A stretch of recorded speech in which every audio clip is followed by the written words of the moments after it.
This video is a quick one to show you how to download a document from Moodle to work on in OneDrive, and the document has to be a Microsoft document.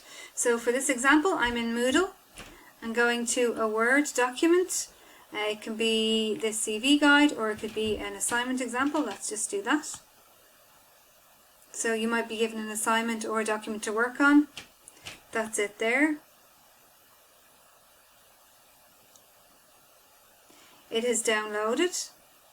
Now I'm going to go to my OneDrive. So my OneDrive looks a bit different from the last video. I changed the theme, but it should say OneDrive up here, and in My Files we are going to upload this file to work on in our, there it is, the assignment brief example. Open it, and it should be added, uploaded one item to documents.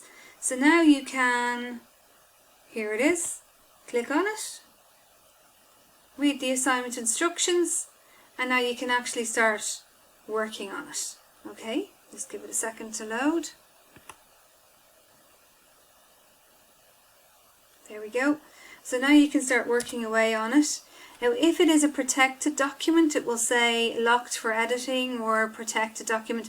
Just file, save as a copy online, and then just go Julianne's copy, something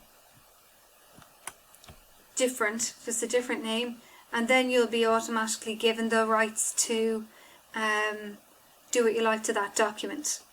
So let's say you've finished your assignment and you've saved it, assignment answer example, and you want to download it. There's loads of options that you have here. If you click on the little three dots beside the name of the file in Files in OneDrive, you can download from there, or you're in it, let's say you're in the assignment, you can actually go in here, tell me what you want to do, download a copy. You download a PDF, you can download an ODT, whatever format. So if you download a copy, it will automatically allow you to download a copy. Then it's on your PC, and this got saved to my downloads, but it's on my PC now, and now I can submit it into Moodle whatever way your teacher has asked you to do that. Or you can share it or email it from your downloads on your PC. Okay, let me know if you have any questions as usual. Thanks for watching. Bye.